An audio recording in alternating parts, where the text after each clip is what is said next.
So hello है हाय my self Meenu and आज हम लोग करने वाले हैं रेडिएशन हजार्ड्स एंड प्रोटेक्शन का बेसिक आइडिया लेने वाले हैं। इसका डिटेल्ड तो अनदर बुक से करेंगे, इसमें बेसिक आइडिया के बारे में ही है, तो देख लेते हैं। रेडिएशन क्या होता है? इलेक्ट्रोमैग्नेटिक रेडिएशन होता है, is defined as the energy. ये क्या होता है? फॉर्म ऑफ एनर्जी होती है, एक तरीके की एनर्जी होती है जो कि ट्रैवल करती है from one place to another without any medium. एक जगह से दूसरी जगह ट्रैवल करती है बिना किसी मीडियम के, जैसे कि हीट या लाइट इसके एग्जाम्पल हैं। हीट और लाइट भी रेडिएशन होते हैं। Ionisation is the process of removing an electron from an electrically neutral atom to produce an ion। Ionisation क्या है? तो आयनाइजेशन एक प्रोसेस होता है जिसमें रिमूव किए जाते हैं इलेक्ट्रॉन फ्रॉम एन किसी भी इलेक्ट्रॉनिकली न्यूट्रल जो होता है, इलेक्ट्रिकली न्यूट्रल एटम होता है, तो उससे अगर हम लोग या तो रिमूव करेंगे इलेक्ट्रॉन्स को तो वो आयनाइज हो जाएगा। So radiation is one, radiation two type का होता है, ionising and non ionising. Ionising radiation alpha rays, beta rays, X rays and gamma rays ये सभी आती हैं आयनाइजिंग में। नॉन आयनाइजिंग कौन सा होता है? Ultraviolet, visible light, infrared, microwave, radio waves and radio frequency long waves. ठीक है। And regulatory body, so very stern regulation should be frame, मतलब रेगुलेटरी बॉडीज़ होती हैं। इंडिया में जो रेगुलेटरी बॉडी है वो क्या है? अपनी AERB, atomic energy regulatory board होता है, एंड इसके पास अथॉरिटी है। ये कब आई अथॉरिटी? 15 नवंबर 1983 को इसको अप्रूव किया गया by the president of India under powers conferred by section 27। Section 27 में इसके लिए दिया गया है, इसमें प्रेसिडेंट ने AERB को एक मतलब स्थापना करी 15 नवंबर 1983 में। And then atomic energy act आया था सेक्शन 27 में, जो कि 1962 में आया, 33 of 1962। This authority has framed rule and regulation under Atomic Energy Act 1962 and Environmental Protection Act 1986। Environmental protection act कब आया? 1986 में आया। एंड ये रेगुलेटरी जो है ना एटॉमिक एनर्जी एक्ट आया, ये 1962 में आया। इसके बारे में किस सेक्शन में दिया गया है? सेक्शन 27 में दिया गया है। Main aim behind creating AERB is to protect people. AERB किस लिए प्रोटेक्ट किया गया? People of India and keep environment safe from ionising radiation. इससे मतलब लोगों को आयनाइजिंग रेडिएशन से बचाने के लिए एंड इस पे मॉनिटर करने के लिए इसको बनाया गया, न्यूक्लियर एनर्जी से बचाने के लिए। 10 keeping safe health environment from hazardous radiation. AERB is headed by a full-time chairperson and ex-officio member, 3 members who are part-time. It has a secretary also to help functioning of this authority। ठीक है। And certain guidelines regarding the specifications of medical X-ray equipment for the room layout of X-ray installation, regarding the work practices in X-ray department, the protective devices and also the responsibilities of radiation personal employer and radiation safety officer होता है जो कि quality control वगैरह check करता है, RSO जिसको बोलते हैं, और ये लेट डाउन किया जाता है by the AERB। Sanction for the new models of X-ray equipment along with design for any new proposed X-ray installation has been authorized by the AERB। जो न्यू X-ray equipments वगैरह लगाने के लिए AERB से permission लेनी पड़ती है। इसके लिए प्रॉपर इंस्टॉलेशन की सब बातें पूरा फॉलो करना पड़ता है गाइडलाइंस, उसी के तरीके से ही कर सकते हैं। And ARV has the following functions additionally, कौन कौन से फंक्शंस होते हैं? Inspection of new X-ray installation, registration and commissioning new X-ray machine and related equipment, cancellation of X-ray installation found not following regulation of authority, certification of service personnel and RSO. It has the power to impose penalties and punishments on persons violating regulations of AERB. तो ये सब AERB करता है। And sources of radiation के sources natural background से source radiation आता है and artificial background radiation होता है। नेचुरल कौन सा होता है? Cosmic rays, gamma rays from earth and ingested radioisotopes from certain foods, radon decay products like granite वगैरह से अपना नेचुरल बैकग्राउंड रेडिएशन प्रोड्यूस होता है। एंड आर्टिफिशियल बैकग्राउंड रेडिएशन क्या है? जो आर्टिफिशियल है ये fall out from nuclear explosion से निकलता है, रेडियो एक्टिव वेस्ट से निकलता है। And medical and dental diagnostic radiation भी होता है। एंड ऑक्यूपेशनल एक्सपोजर होता है। ऑक्यूपेशनल एक्सपोजर से क्या मतलब है? तो जो ऑक्यूपेशनल एक्सपोजर होता है ये आपका वो एक्सपोजर माना जाता है जो कि जैसे रेडियोलॉजी के प्रोफेशनल्स को, जैसे टेक्नीशियंस वगैरह को जो लगता है वो उसको बोलते हैं ऑक्यूपेशनल, मतलब जो इसी में काम करते हैं और उनको रेडिएशन लग रही है। रेडिएशन हजार्ड्स से क्या समझते हैं? हजार्ड्स का मतलब होता है नुकसान या डेंजर। तो रेडिएशन से जो नुकसान होते हैं उसको हम लोग रेडिएशन हजार्ड्स में पढ़ते हैं, ठीक है। इससे रेफर करता है detrimental effects of radiation on different organs of the body. इसको अगर डेफिनेशन के तौर पे बोलेंगे तो बोलेंगे detrimental effects of radiation on different organs of the body and radiation is both useful and hazardous. Radiation दोनों तरीके का होता है, यूजफुल भी होता है, हजार्डस भी होता है। It's useful effects being like diagnosing A disease and management of the malignancy. इसका यूजफुल इफेक्ट क्या है? डायग्नोज करना किसी डिसीज़ को, मैनेजमेंट करना मेलिग्नेंसी का। And degree of radiation hazards depends upon nature of radiation. मतलब रेडिएशन हजार्ड किस चीज़ पर डिपेंड करता है? पहला तो नेचर ऑफ रेडिएशन, किस तरीके से रेडिएशन है, type of radiation and form in the radiation is received, किस फॉर्म में रेडिएशन लिया जा रहा है, इन सब पे रेडिएशन का हजार्ड डिपेंड करता है। ये आपको दिखाया गया है average human radiation exposure per year.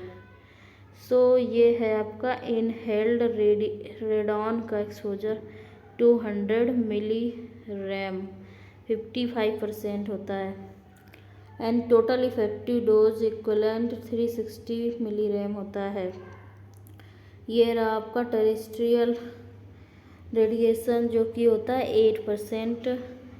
देखो रेडॉन का एक्सपोजर सबसे ज़्यादा है, ये आ सकता है आपका सबसे ज़्यादा जो जनरली रेडिएशन का माना जा रहा है रेडॉन 55%, टेरेस्ट्रियल रेडिएशन 8% एंड कॉस्मोजेनिक जो होता है ये 0.3% होता है एंड कॉस्मिक रेडिएशन जो होता है ये 27 मिली रैम होता है जो कि है 7%। एंड इसके अलावा नेचुरल रेडियो न्यूक्लाइड्स जो होते हैं बॉडी में वो होता है आपका 39 मिली रैम जो कि होता है 11%। एंड कंज्यूमर प्रोडक्ट्स के लिए 3% आपका क्या होता है? 3% होता है आपका कंज्यूमर प्रोडक्ट्स से जो रेडिएशन आता है। नेचुरल रेडियो न्यूक्लाइड्स से 11%, कॉस्मिक से 7%, कॉस्मोजेनिक से 0.3%, टेरेस्ट्रियल 8%, इनहेल्ड रेडॉन 55% सबसे ज़्यादा। एंड इसके अलावा जो मेडिकल एक्सपोजर है ये आपका 15% होता है, 15% होता है जो कि रेडॉन के कंपैरिजन में कम है।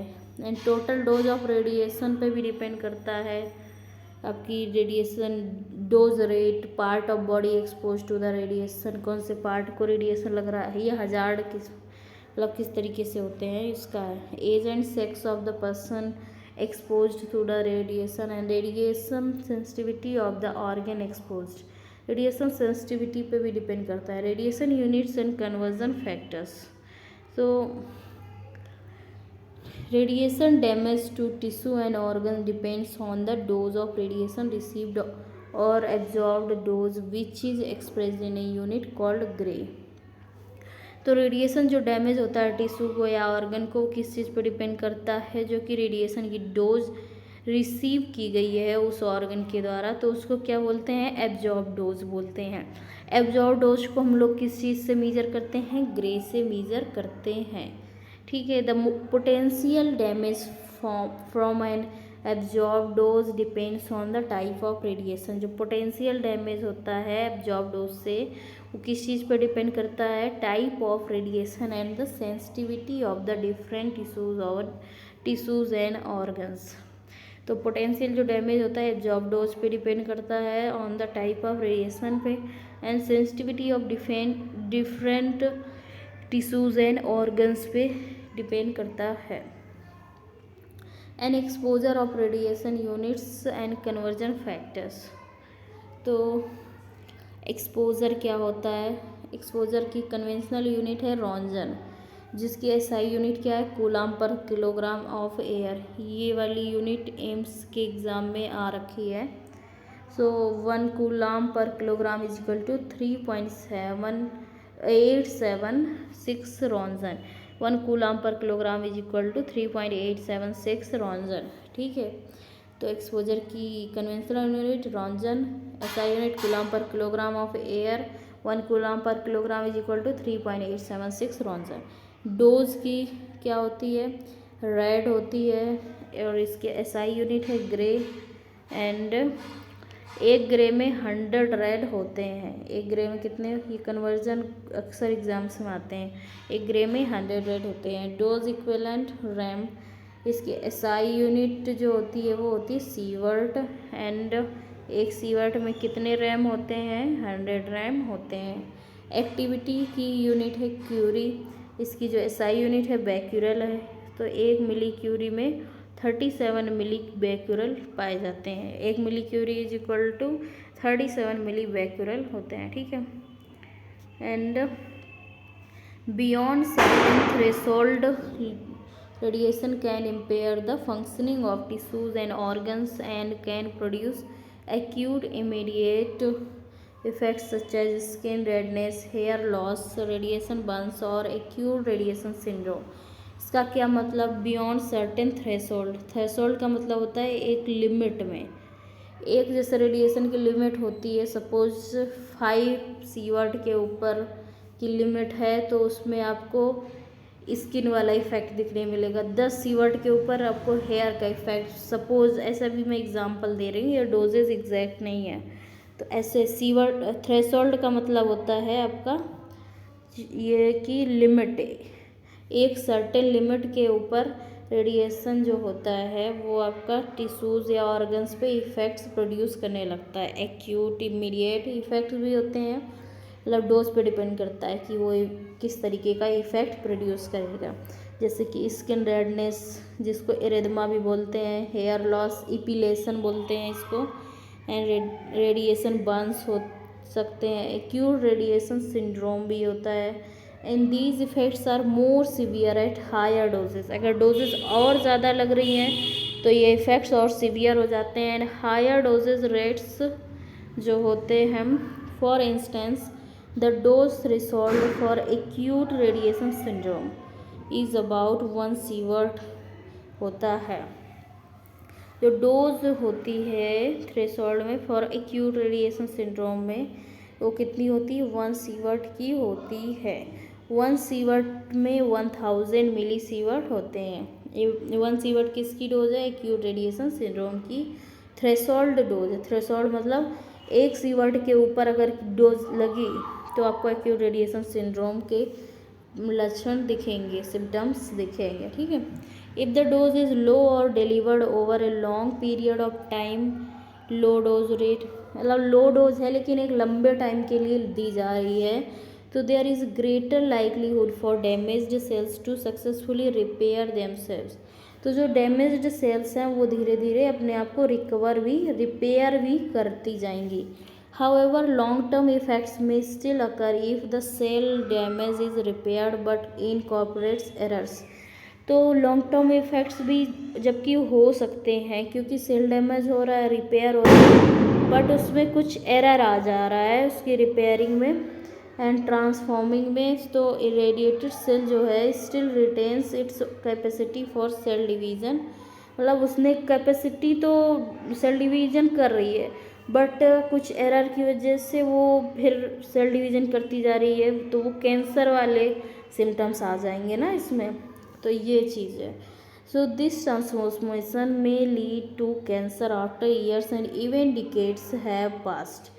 तो ये फिर जब डिवाइड करती रहेंगी रुके बिना, तो ये आपका ओवर ग्रोथ हो जाएगी जो कि कैंसर के लिए कैंसर हो जाएगा। And but their likelihood is proportional to the radiation dose, but वो उनका होने का चांस ये किस पे डिपेंड करता है, रेडिएशन डोज की प्रोपोर्शनल होता है।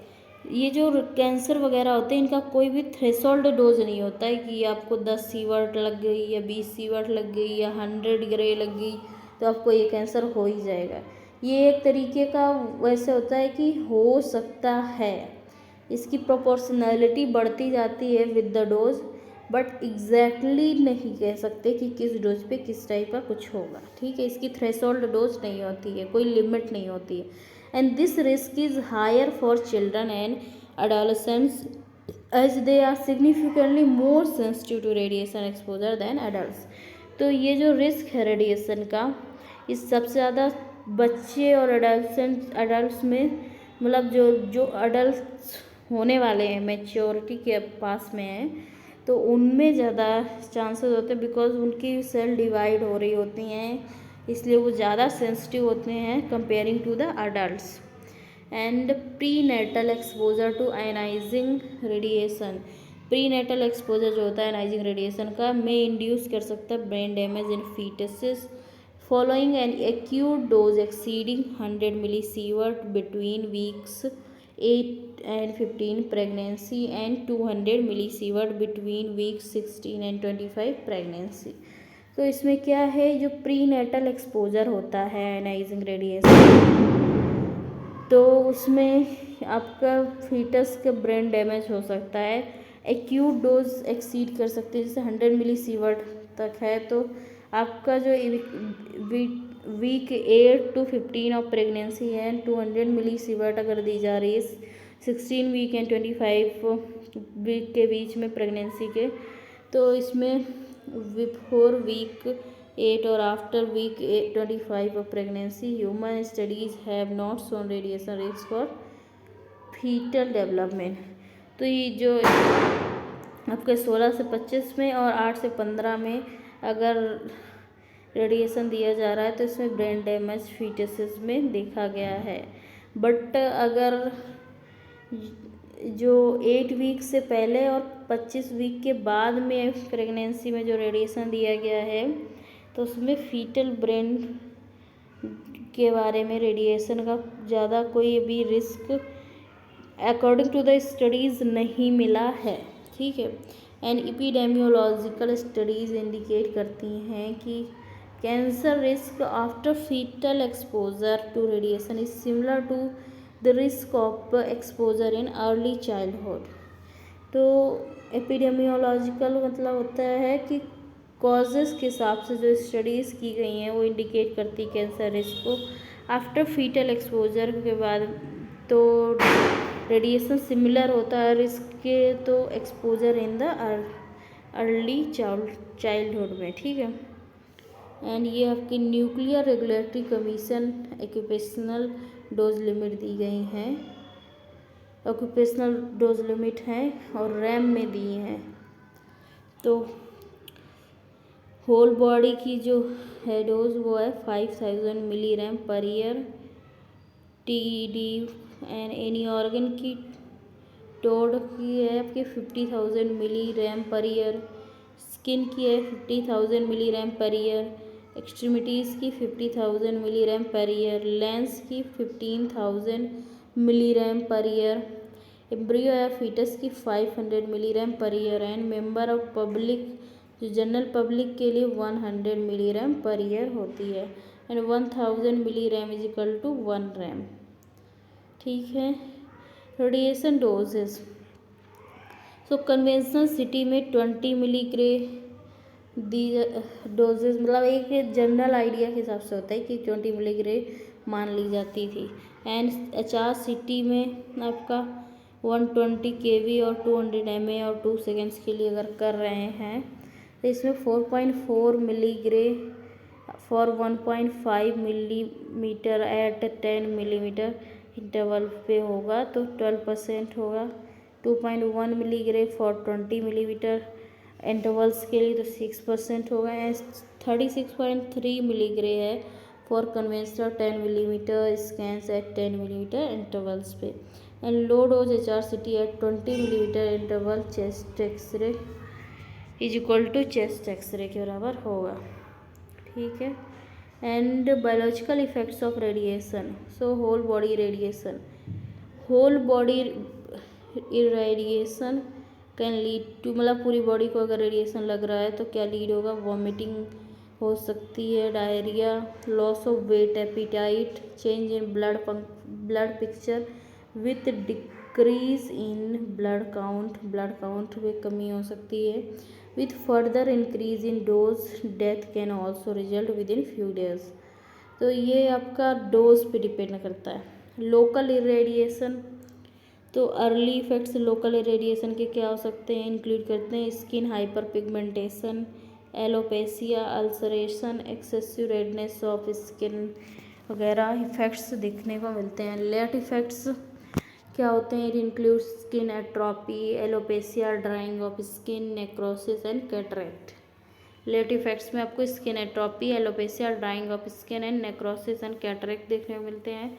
एंड अर्ली इफेक्ट्स में आपको क्या देखने को मिलते हैं, hyper pigmentation, alopecia, ulceration and excessive redness of skin. इसके अलावा इनडायरेक्ट इफेक्ट्स, तो most of the incident radiation energy is absorbed by the water molecules, तो जो भी रेडिएशन आ रहा है वो आपके कहाँ पे एब्जॉर्ब हो रहा है, वाटर मोलिक्यूल्स में अब्जॉर्ब हो रहा है। फिर ये ब्रोकन होंगे into very unstable and reactive components में, so these then react with body molecules and cause करते हैं सेल डैमेज को, सेल डैमेज करेंगे। And due to generation of hydrogen and of hydroxide radical, ये कैसे बने, H2O पे आपका लगा रेडिएशन, ये बन जाएगा H+ एंड OH माइनस, जो आपके रेडिकल्स में डिवाइड हो जाएगा। ठीक है। एंड इसके अलावा और subsequent to the many series of reaction hydrogen peroxide बनेगा, is formed which is highly reactive, hydrogen peroxide बन जाएगा। तो इसकी मैंने ये सेम चीज़ वाटर के साथ एक्टिवेट मतलब करेगा रिएक्शन, तो मैनी सीरीज होंगी, तो उसके साथ जब OH मिल के आपके बना लेंगे हाइड्रोजन पेरोक्साइड। हाइड्रोजन पेरोक्साइड का क्या होता है, H2O2।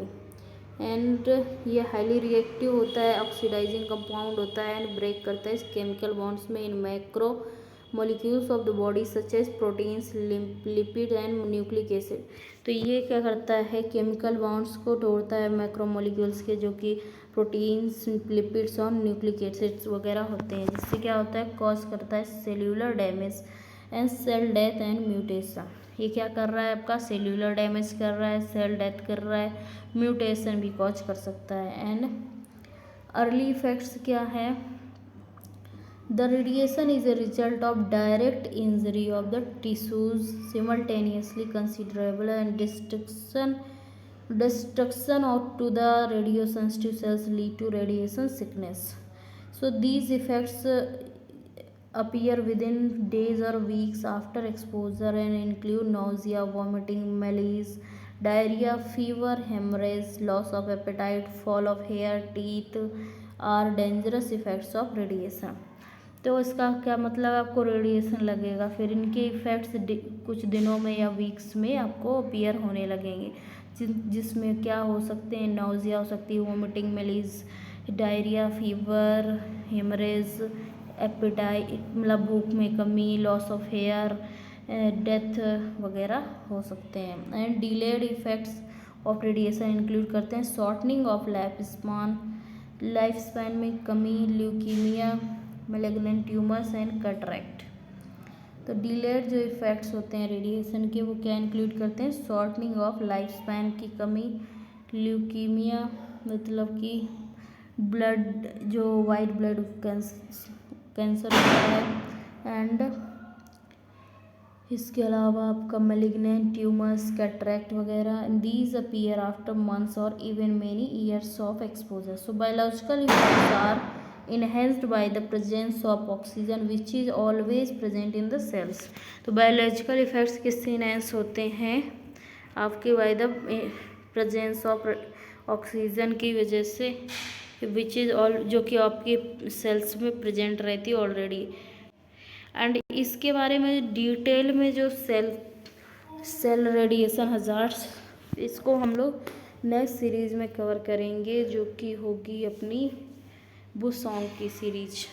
बट ये अभी हम लोग काफ़ी बेसिक तरीके से इसको कर रहे हैं जो कि दूसरी बुक है, इस वजह से बुसोंग में काफ़ी डिटेल में ये चीज़ दी गई है, वहीं से करेंगे बाद में, ठीक है।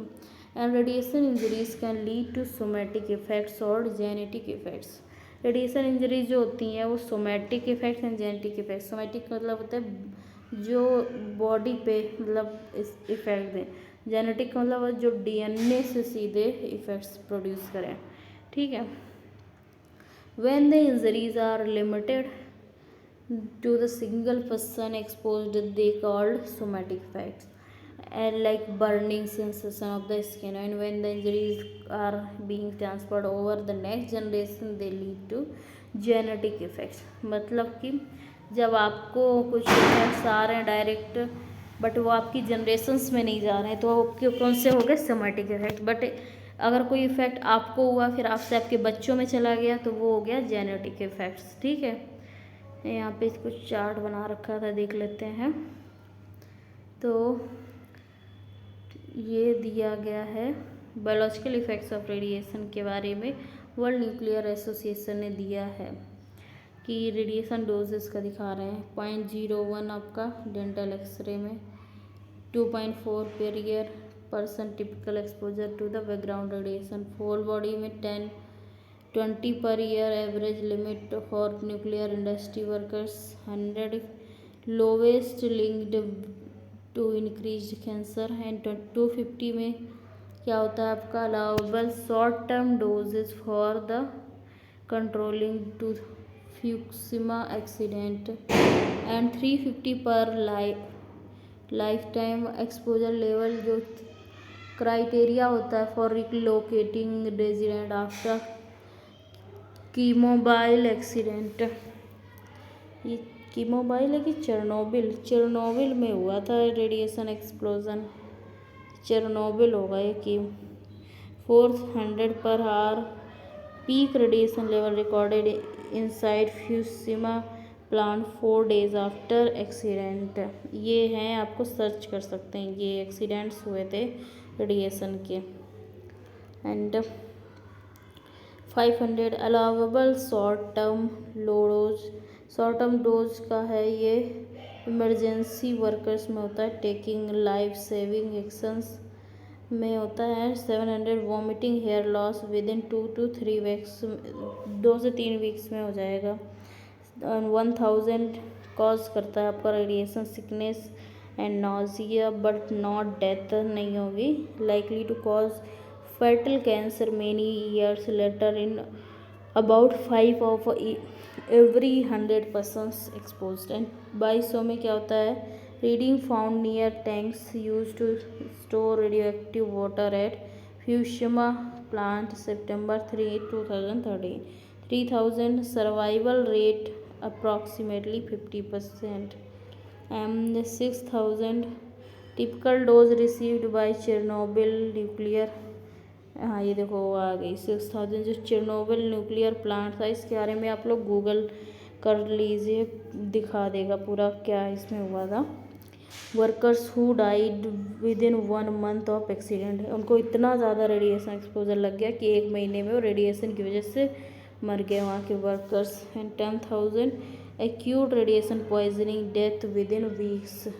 10,000 जो लिमिट है डोज की, अगर इतना लग गया, ये ग्रे में आई थिंक डोजेस दी गई हैं सब, 10,000 ग्रे, 6,000 ग्रे।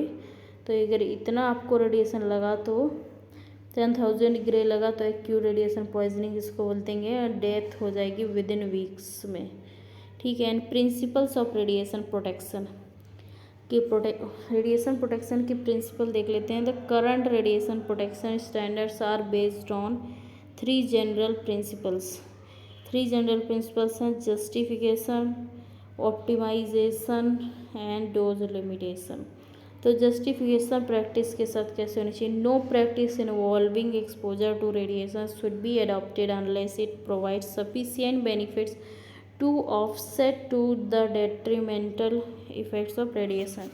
मतलब कि आप प्रैक्टिस कर रहे हैं रेडिएशन के साथ, बट वो जस्टिफाइड होना चाहिए कि हम किस लिए दे रहे हैं, एंड पेशेंट को इफ़ेक्ट्स वगैरह के साथ, मतलब उसका हमें ये देखना है कि कितना ज़रूरी है, क्यों ज़रूरी है, जस्टिफाइड होना चाहिए वो रेडिएशन डोज देना उसको।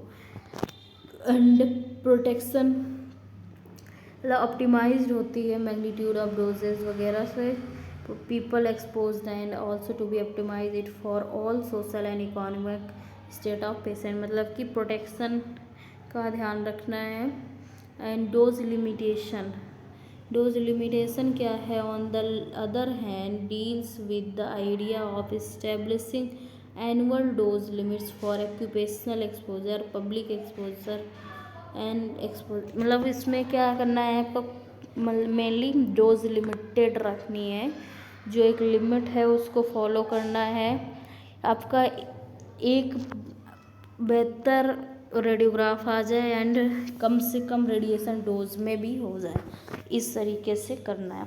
इन optimisation of protection and as low as reasonably achievable principle. तो ये है आपका ALARA, and this is very important. So optimization of protection can be achieved by optimizing procedure to administer a radiation dose which is as low as reasonably achievable. So इसको maximum diagnostic information with minimum discomfort of to the patient के साथ किया जाता है। ALARA and optimization of radiation protection का concept है कि International Commission on Radiological Protection and National Council on Radiation Protection ने ये दिया है ALARA. And ORP stands for optimization of radiation protection. ये फुल फॉर्म्स भी आपको याद रखने हैं। ICRP का क्या मतलब है? International Commission on Radiological Protection. And NCRP क्या है? National Council on Radiation protection. ORP क्या है? Optimisation of radiation protection. ये चीज़ें याद रखनी है। अलारा का फुल फॉर्म वेरी इंपॉर्टेंट, याद रखना है। The history of ALARA concept is traced back to the Manhattan Project of the World War second में इसको देखा गया था। That radiation exposures are to be kept at lowest possible levels, and this means that all radiation exposure to patients and personnel are to be kept as low as possible while still obtaining the accurate diagnostic information needed from the procedure. And ALARA क्या recognize करता है? Recognizes that there will always be some radiation exposure to patients involve in radiological procedures.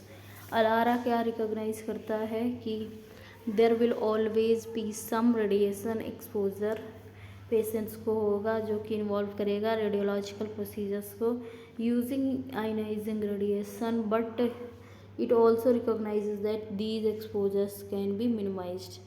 वही है कि मतलब हमें कम से कम dose limit में एक बेहतर रेडियोग्राफ जिसमें कि आपकी जो पैथोलॉजी है बेटर डायग्नोस हो जाए। and judicious choice of investigation can significantly avoid not only radiation exposure but also increase both diagnostic accuracy and working efficiency of radiology department. ALARA के अलावा एक चीज़ और होती है जो कि आजकल चल रहा है, अलार्प, आर के बाद पी, ए की जगह पी। इसका क्या मतलब है? As low as reasonably practicable, मतलब प्रैक्टिकली कितना पॉसिबल है। ठीक है।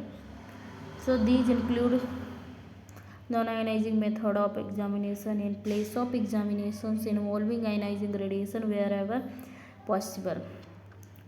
Some methods to reduce radiation exposure which show maximum benefits of radiation protection cause minimum extra cost are also simplest. These include avoiding repeat exposures by employing proper exposure factors and maintaining a proper record of films so that repeat examinations can be avoided whenever possible. Repetition नहीं करने हैं, proper positioning करनी है, proper आपको with in minimum dose के साथ एक radiograph लेना है। ऑप्टिमाइजेशन ऑफ प्रोटेक्शन बता दिया है। ऑप्टिमाइजेशन क्या है? अचीव किया जाता है optimisation of radiological procedures as to reduce radiation exposure, कम होना है टू द मिनिमम लेवल्स तक। ठीक है। एंड ये कैसे होता है? क्वालिटी एश्योरेंस करनी है। Use of high frequency 3 phase generator करेंगे, use of high kV technique and low mAs and use करेंगे shortest exposure time, beam collimation करेंगे, प्रॉपर बीम फिल्ट्रेशन करेंगे and use other factors which are contribute करते हैं optimisation of procedure using x ray table top which allows high beam transmission, anti scatter grids, high speed films with rare earth screens, optimal film processing and largest possible source to image receptor distance। तो मतलब distance maximum रखनी है, timing minimum रखना है, आपका optimal film processing होनी चाहिए, anti scatter grade जहाँ पे ज़रूरत है वहाँ पे यूज करना है, कोलिमेशन करना है, ये सब चीज़ें करनी है। ठीक है। Radiation protection action, time distance shielding एक चीज़ होती है, इसको ही फॉलो करना है। टाइम डिस्टेंस शील्डिंग का क्या मतलब है? टाइम मिनिमम होना चाहिए, डिस्टेंस मैक्सिमम होना चाहिए एंड शील्डिंग यूज होनी चाहिए। ठीक है। And exposure time upon rate, exposure time और रेट का देख लेते हैं। Exposure time is related to the radiation exposure and exposure rate. Exposure time is equal to exposure upon exposure rate, या फिर exposure is equal to exposure rate into exposure time. तो ये आपका है। डिस्टेंस के लिए आपका फॉर्मूला याद कर लो, बाकी इतना पता होना चाहिए कि डिस्टेंस मैक्सिमम होनी चाहिए। इसके लिए आपका इनवर्स स्क्वायर लॉ होता है, इनवर्स स्क्वायर लॉ जो ये लिखा हुआ है। ठीक है। इनवर्स स्क्वायर लॉ है, क्या है? I is inversely proportional to 1/d²। I क्या है? आपकी इंटेंसिटी है, डी क्या है? डिस्टेंस है। मतलब कि इंटेंसिटी जो है वो डिस्टेंस के स्क्वायर के प्रोपोर्शनल होनी चाहिए। मतलब ये देखो लिखा है intensity, D is the distance and ये दिखाया गया। व्हेन डिस्टेंस डबल की जाएगी तो एक्सपोजर आपका रिड्यूस हो जाएगा by a factor of 4, exposure आपका 4 गुना कम हो जाएगा। इसको ये तो प्रोपोर्शनल में दे दिया, इसको अब जब वो ऐसे करेंगे, इसको ऐसे भी डिनोट करते हैं, I1/I2 is equal to D2/D1। ये पूरा इसको सॉल्व करके जो आता है का होल स्क्वायर, इसको जब दे देते हैं इंटेंसिटीज़ और डिस्टेंस, तब इसको सॉल्व करने में ये यूज़ होता है। ठीक है। इसमें बाकी और कुछ नहीं, यही दिया गया है।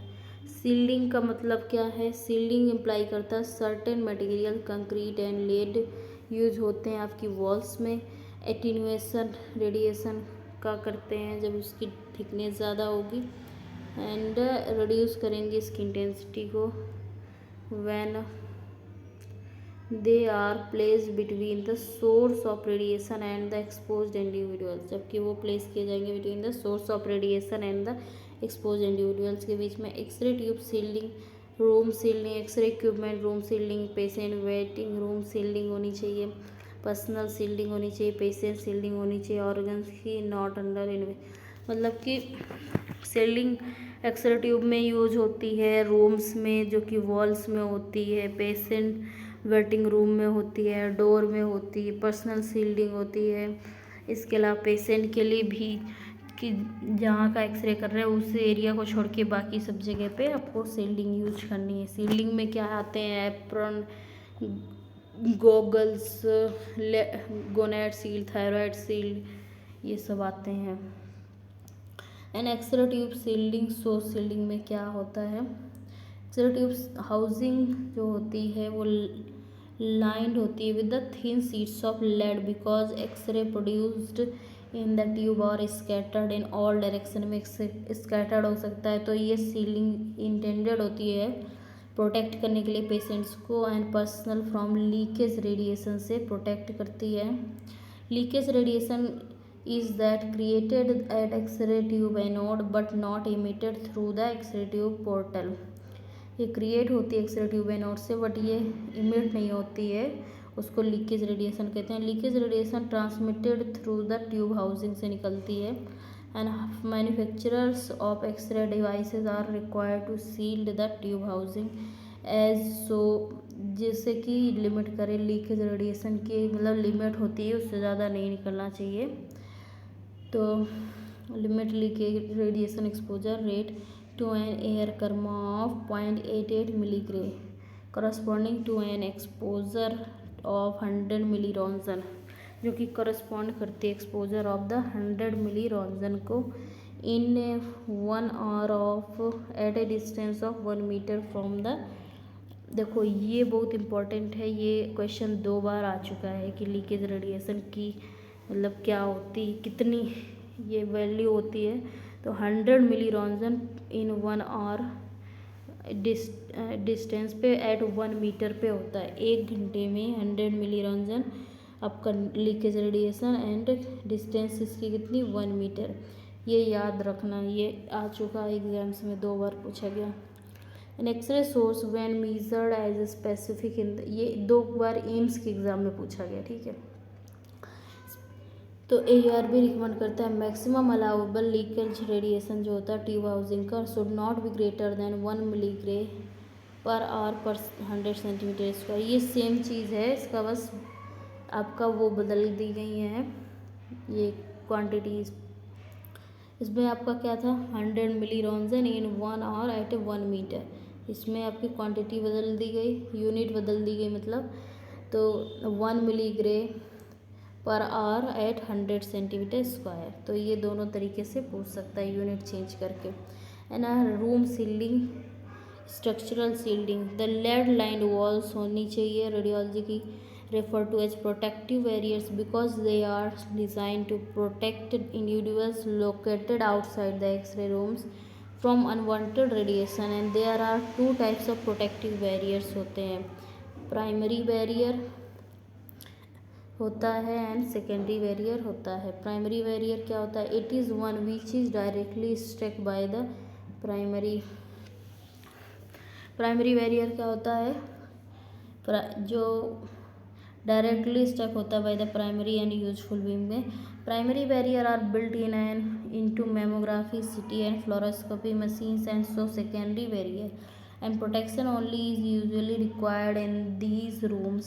In general primary barrier is required for इस किस चीज़ के लिए required any surface routinely in the direct line of the X-ray beam including parts of the walls, floors and ceiling, and as appropriate of an X-ray room as well as behind chest stands or wall buckies and section of the wall, and needs to extend at least 300 millimeter beyond each boundary of the area normally exposed to the primary X-ray beam.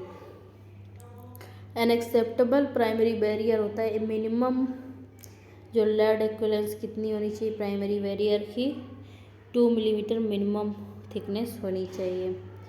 And secondary barrier it is one which is exposed to the secondary radiation either by leakage from an X-ray tube or by scattered radiation from patient। so acceptable इसका कौन से होते हैं 1 millimetre lead हो सकता है 1 sheet of barriers board with a lead equivalence of 1 millimetre of 1 millimetre की thickness कब होनी चाहिए जबकि 100 kVp के ऊपर यूज़ हो रहा है। एंड कंक्रीट ये सॉलिड कंक्रीट जो होते हैं कंक्रीट या सॉलिड कंक्रीट ब्लॉक और concrete block filled with grout और sand and having a total thickness of not less than 75 millimetre. तो इसका कंक्रीट जो है सॉलिड ब्लॉक कंक्रीट होता है ब्लॉक जो कि फिल होना चाहिए ग्राउट या सैंड से और इसमें टोटल थिकनेस 75 मिलीमीटर से कम नहीं होनी चाहिए। फॉर ए विजिंग विंडो जो देखते हैं वो लेड ग्लास या लेड एक्रेलिक विद द की होती है विथ 1 मिलीमीटर लेड एक्विवेलेंस की होती है। For example double door single action door with rebated meeting stiles. And shielding of X-ray room is influenced by the nature of the occupancy and adjoining area। in this respect 2 types of areas have been identified। 2 तरीके के areas identified किए जाते हैं। Control area it is defined as the area routinely occupied by the radiation exposure who are exposed to the occupational dose। for control area the radiation the shielding होती है should be such as it reduces exposure in that area to less than कितना होना चाहिए less than होना चाहिए 26 मिली coulomb per kilogram per week. जो control area वो area होता है जिसमें कि ऑक्यूपेशनल्स रहते हैं तो इसमें आपकी डोज कितनी होनी चाहिए लेस देन 26 मिली coulomb per kilogram per week होनी चाहिए। एंड अनकंट्रोल्ड एरिया जो होते हैं ये होते हैं जो कि ऑक्यूपाइड नहीं होते हैं बाय द ऑक्यूपेशनल वर्कर मतलब कि जनरल पब्लिक वाले area. For these area the shielding should reduce the exposure rate to less than 2.6 millicoulomb per kilogram per week. तो अनकंट्रोल्ड एरियाज की जो डोज होती है कितनी होती है 2.6 millicoulomb per kilogram per week. ठीक है। And patient waiting area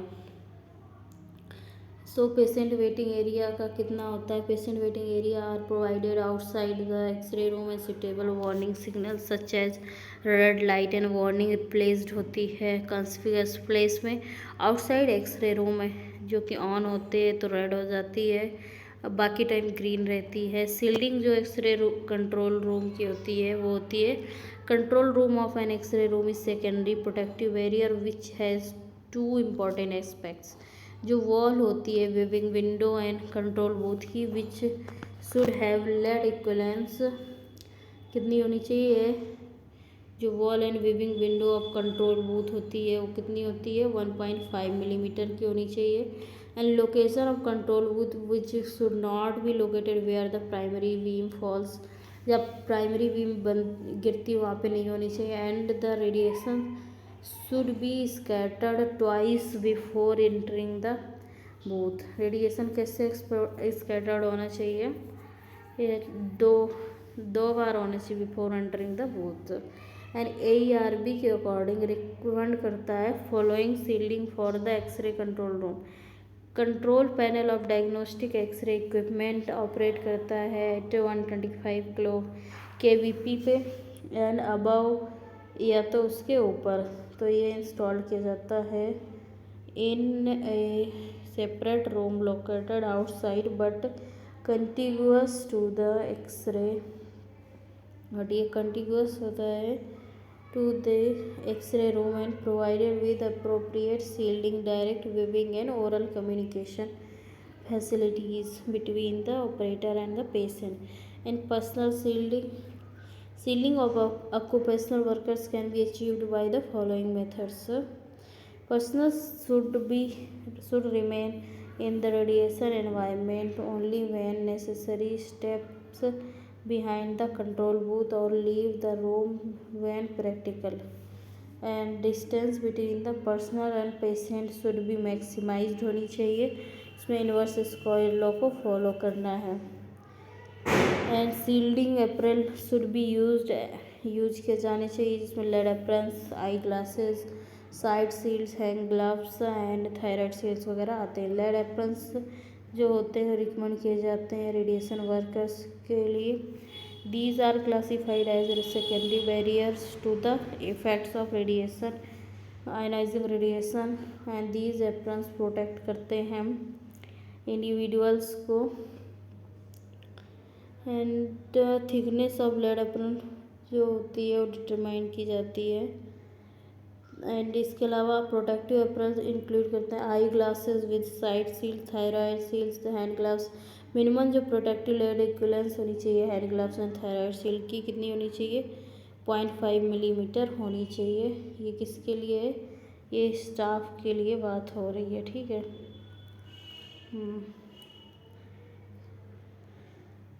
radiation protection, ionizing radiation are potentially harmful होता है and therefore effective protective measures इसके लिए लिए जाते हैं जो कि हार्मफुल इफ़ेक्ट्स को कम करते हैं। तो इसके लिए कुछ चीज़ें हैं जो कि ध्यान में रखी जाती हैं। वही चीज़ें हैं, आपका पेशेंट को मिनिमम डोज देनी है।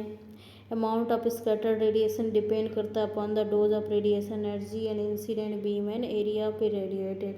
आप जितना पेशेंट को रिटेक्स करेंगे, कोलिमेट नहीं करेंगे, जितना ज़्यादा आपकी डोज निकलेगी प्राइमरी, उसी के हिसाब से सेकेंडरी डोज स्कैटर्ड रेडिएशन भी ज़्यादा होगा। तो major source of excess radiation का रेडियोग्राफर के लिए और पेशेंट के लिए होता है repeat radiograph. It should be avoided as much as possible, repetition avoid करने हैं। And the organs that are not under examination should be protected, उनको प्रोटेक्ट करना है with the shields. In pregnancy x-ray should be done only when it's absolutely indicated, जब इसकी बहुत ज़्यादा ज़रूरत है तभी एक्सरे करना है, अदरवाइज नहीं करना है। And protection for the radiologist and radiographer, never come across in the direct beam as be as away from the all radiation sources and use करना smallest possible x-ray beams to reduce radiation as to the radiographer। and intensity जो है वो radiation vary करती है inversely, तो आपको inverse square law follow करना है। Radiographer should wear lead apron पहनना है and should stand behind the lead line, protective screen के पीछे खड़े होना है। लेड ग्लास, लेड ग्लव्स वगैरह पहनने हैं। इसके अलावा अगर डार्क रूम में काम कर रहे हैं तो रेडियोलॉजिस्ट को डार्क रूम में बैठना है। Should close his eyes for some time prior to the fluoroscopy to prevent unnecessary radiation exposure during fluoroscopy. And reduce करना है ड्यूरेशन ऑफ एक्सपोजर को। वर्क जो है वो जल्दी ख़त्म करना है, शेयर करना है विद अदर पीपल के साथ, जिससे कि एक ही बंदे को कंटिन्यूसली रेडिएशन ना लगे। And use the film badge को यूज़ करना है या TLD बैज को यूज़ करना है, जिससे आपकी मॉनिटरिंग होगी। एंड इसके अलावा इसकी आपकी बार्क में जो फिल्म बैज है उसकी बार्क बॉम्बे में बार क्या है, Bhabha atomic research centre, Bhabha atomic research centre है जहाँ पे आपकी रेडिएशन डोज की मेजरिंग की जाती है, वहाँ पे जाती है। कहाँ बार का है? मुंबई में। If the person has been expose to the more than permissible limits, तो उसको शिफ्ट किया जाता है रेडिएशन जोन से जहाँ पे रेडिएशन का काम नहीं है, जैसे कि एंट्री में या फिर एक्सरेज रिकॉर्ड रूम में, इन सब जगहों पे उसकी ड्यूटी शिफ्ट की जाती है, जिससे कि उसको बैलेंस किया जा सके रेडिएशन डोज को। And x-ray film badge, so these badges are use small x-ray films sandwiched between several filters to help detect radiation. Film badges are inexpensive, easy to use and easy to process होते हैं, although they are useful for detecting at above 0.1 millisievert यानी कि ये 0.1 मिलीसीवर्ड या 10 मिलीरीम से ऊपर की ही dose detect कर पाते हैं and not sensitive enough to capture lower radiation dose. इससे कम की रेडिएशन डोजेस को ये नहीं कैप्चर कर पाते हैं। And their susceptibility to fogging caused by high temperatures and light means they cannot and should be worn for longer than 4 weeks period at a stretch। तो इनका फॉगिंग का भी रहता है हाई टेम्परेचर में एंड लाइट में, तो इसीलिए 4 वीक्स यानी कि 1 महीने से ज़्यादा के टाइम में ये नहीं पहन सकते। एंड अनदर मेजर ड्रॉबैक क्या है फिल्म वेज का मॉनिटरिंग का, इसमें enormous task to chemically process a large number of small films and subsequent compare each to some standard test film, and film wedges have recently been replaced by the film वेज को अभी किस चीज़ से replace कर दिया गया है, थर्मोल्यूमिनेसेंट डोजीमीटर TLD wages से आपको इनको रिप्लेस कर दिया गया है। The limitation of the film वेज are overcomed by the TLD। तो जो कमियां थी फिल्म वेज की वो TLD ने पूरी कर दी। TLD क्या, thermoluminescence is the property of certain materials to emit light. इसका मतलब क्या है, ये लाइट इमिट करते हैं जबकि स्टिमुलेट किए जाते हैं बाय द हीट। जब इनको हीट करते हैं तो ये लाइट इमिट करते हैं, यही इनकी प्रॉपर्टी है। And material such as lithium fluoride, lithium borate, TLD में क्या यूज होता है, लिथियम फ्लोराइड यूज होता है, लिथियम बोरेट यूज होता है, कैल्शियम फ्लोराइड यूज होता है, कैल्शियम सल्फेट यूज होता है, have been use to make TLDs। ये चीज़ें यूज होती हैं TLD में, ठीक है।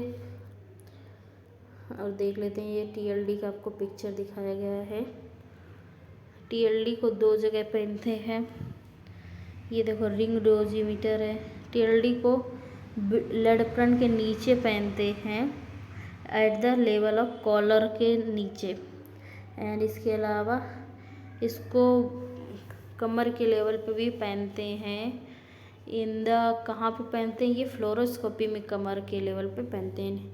एंड क्रोकोडाइल क्लिप होती है TLD में, ये आपका मेटेलिक फिल्टर होता है, ये सील्ड पॉलीथीन पाउच होता है, इसमें होता है ट्रांसपेरेंट प्लास्टिक।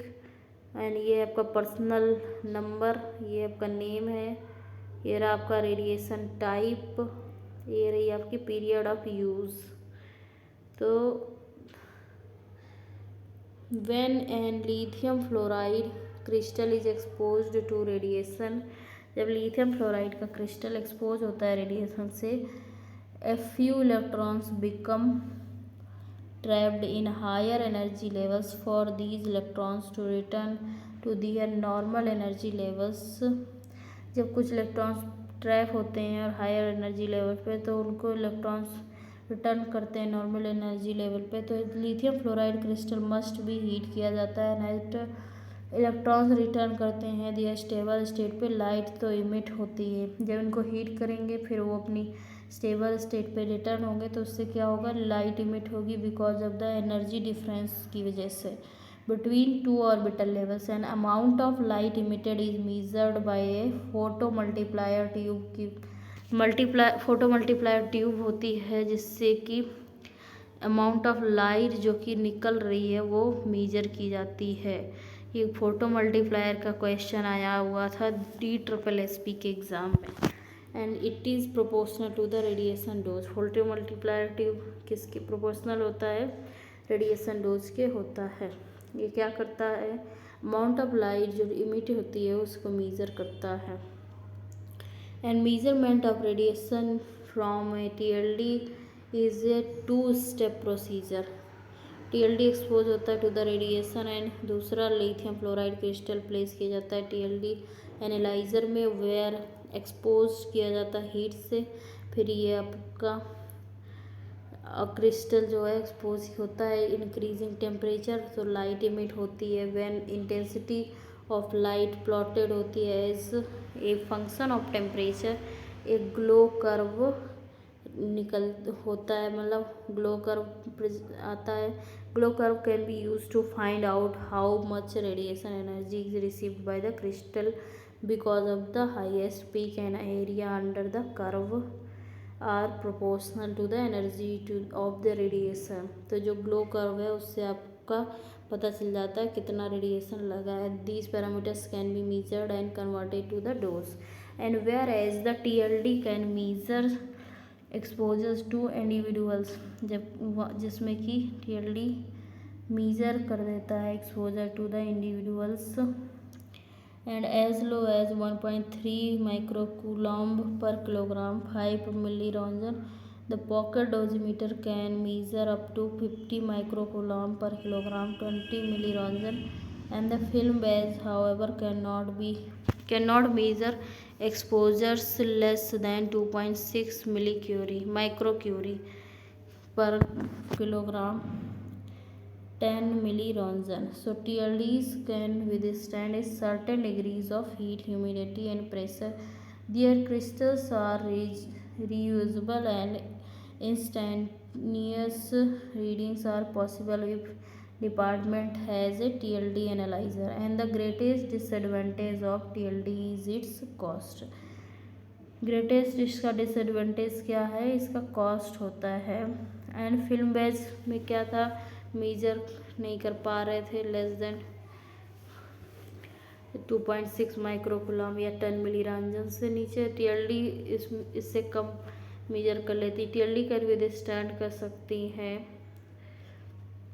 एज इस degree of heat, humidity and pressure वगैरह को भी ये होल्ड कर लेती है।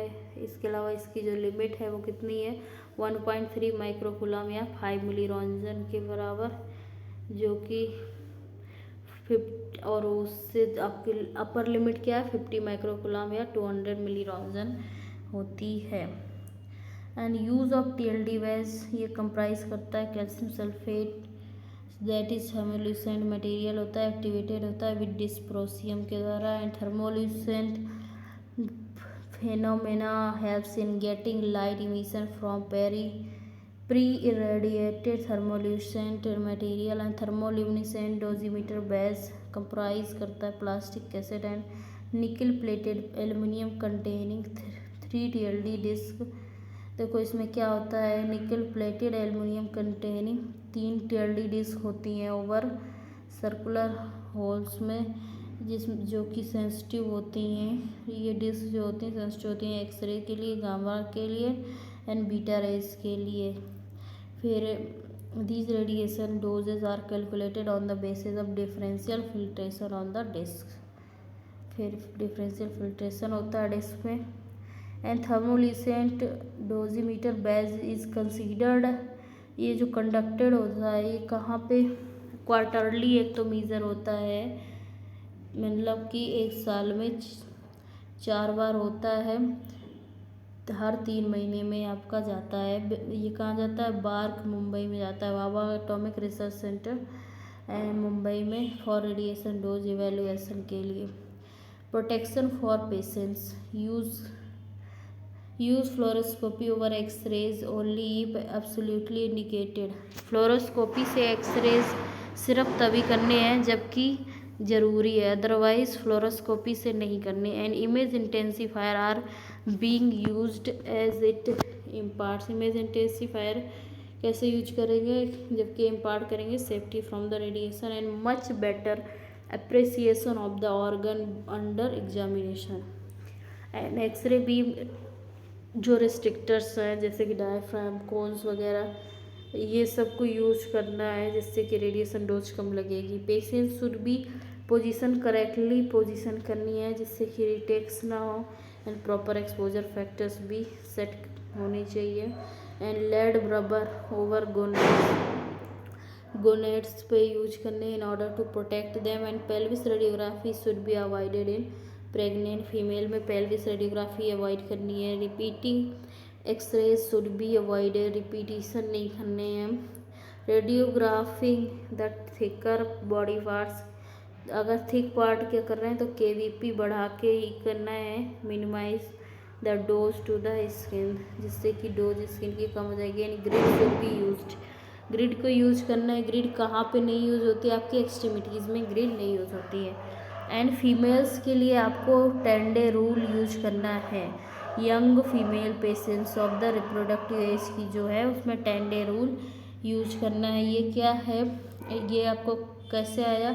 ये आया international Commission on Radiological protection for women of reproductive age ने दिया है। ये क्या कहता है? When ever possible one should confine the radiological examination of the lower abdomen and pelvis to the 10-day interval following the onset of menstruation, and the original proposal was for 14 days, but this was reduced to 10 days to account for the variability of the human menstrual cycle। ठीक है, मतलब कि एक reproductive age की जो female है उसका menstruation के 10 दिन के बाद तक, अब मेंस्ट्रुएशन से 10 दिन तक ही एक्सरे करना सेफ़र है, करना चाहिए अकॉर्डिंग टू द रूल्स। करने को तो लोग कभी भी कुछ भी करते हैं, बट ये आपका रूल है, ठीक है। इसके अलावा हम लोग करेंगे इस चैप्टर के क्वेश्चंस, जो कि वेरी बेसिक से क्वेश्चंस हैं, एंड इनको फटाफट ख़त्म कर देंगे। AERB का फुल फॉर्म क्या है? एटॉमिक एनर्जी रेगुलेटरी बोर्ड, ठीक है। दूसरा, सोर्सेज ऑफ रेडिएशन बताना है। Cosmic rays, gamma rays from earth, ingested radio isotopes in certain foods, radon decay, ये तो है। Medical and dental diagnostic radiation, ये भी एक्यूपेशनल रेडियो एक्सपोजर, तो यानी कि all of the above is correct. Unit of absorbed radiation की, absorbed dose की क्या यूनिट है? ग्रे है। रेडिएशन हजार्ड्स, रेडिएशन हजार्ड्स क्या करता है? इनफर्टिलिटी कर सकता है, skin changes such as hyper pigmentation, dryness, atrophy भी कर सकता है, कैंसर, कार्सिनोमा कर सकता है। Radiation protection measures include, radiation protection में क्या क्या होता है? एक्सपोजर टाइमिंग लेस होना चाहिए, सील्डिंग होना चाहिए, एंड डिस्टेंस जो है आपकी मैक्सिमम होनी चाहिए according to the inverse square law. तो इसमें आपके सभी करेक्ट हैं, ठीक है। Distance sources expose individuals, and dose radiation for acute radiation syndrome, acute radiation syndrome की आपको डोज बतानी है, तो इसकी शायद 1000 मिली सीवर्ट डोज रहती है एक्यूट रेडिएशन सिंड्रोम की। एंड जो ब्रेन डैमेज है वो हो सकता है फीटस में, किस एज में? तो ये 8 to 25 वीक्स में। Biological effects of radiation exposure are enhanced by presence of, biological effects किसकी वजह से इनहेंस हो जाते हैं? तो ऑक्सीजन की वजह से ये इनहेंस्ड हो जाते हैं। कैसे होते हैं? आपका रेडिएशन आया, वाटर के साथ रिएक्ट करके इसको H+ एंड OH- में कन्वर्ट कर दिया। अब इसके साथ आपका ऑक्सीजन रिएक्ट करेगा, क्या बना देगा? Hydrogen peroxide. Hydrogen peroxide toxic होता है फॉर द सेल्स। अलारा का फुल फॉर्म बताना है। As low as reasonably achievable, ठीक है, as low as reasonably achievable होता है। नेक्स्ट क्वेश्चन, ORP का क्या मतलब है? Optimisation of radiation protection. ORP का क्या मतलब है? Optimisation of the radiation protection. Factors contributing to dose reduction and quality assurance, कौन से फैक्टर्स से आपका डोज रिड्यूस होगा? तो use of high frequency and 3 phase generator equipment, इससे आपका डोज रिड्यूस होगा। यूजिंग प्रॉपर बीम फिल्ट्रेशन, ये भी सही है। Use of high KV technique and low MS, ये भी सही। All of the are correct. Triad of radiation protection actions comprise of, triad क्या है? टाइम, डिस्टेंस एंड सील्डिंग है आपका। Time, distance, shielding is the triad. And SID का मतलब है source to image distance, source to image receptor distance, okay, ठीक है। And materials जो कि एटेन्यूएट करते हैं रेडिएशन को, क्या है? लेड है। Lead is the attenuating material to the radiation. And where is leakage radiation created, leakage radiation कहाँ पे बनता है? ये आपका ट्यूब में बनता है, पोर्टल में, एनोड में, या फिर कैथोड में। तो ये आपके एक्सरे ट्यूब एनोड में बनता है। And maximum allowable leakage radiation क्या है? ये सबसे ज़्यादा इम्पोर्टेंट क्वेश्चन रहा आपका अकॉर्डिंग टू द AERB। तो ये है आपका 1 milligray per hour at 100 centimetre square. And 100 milli roentgen होता है इसका जो अदर यूनिट, 100 मिली रॉन्जन पर आवर एट 1 मीटर, ठीक है। And the radiation exposure in control area should be, control area में रेडिएशन एक्सपोजर कितना होता है, लेस देन 26 मिली coulomb per kilogram per week होता है। And radiation exposure in uncontrolled area में कितना होगा, तो ये आपका 2.6 होता है ना, इसका कितना होता है 1.5 मिली coulomb per kilogram per week, ये लेस देन 1.5। TLD का फुल फॉर्म थर्मोल्यूमिनेसेंट डोजीमीटर, ठीक है। And advantages of TLD over film base, इसके एडवांटेजेस क्या हैं ये बताना है। तो मोर प्रिसाइज है, मोर एक्यूरेट है, एंड ये इससे लेस वैल्यूज़ को रीड कर सकता है, एंड ये हर मामले में उससे बेहतर है। इसी वजह से TLD ने फिल्म बेस को रिप्लेस भी कर दिया है। तो अभी हम लोग का ये पार्ट ख़त्म हो जाता है। नेक्स्ट अपना CT का पहला चैप्टर है, वो अपना नेक्स्ट लेक्चर में करेंगे। Till then like share and subscribe, follow for the more and revise करते रहिए।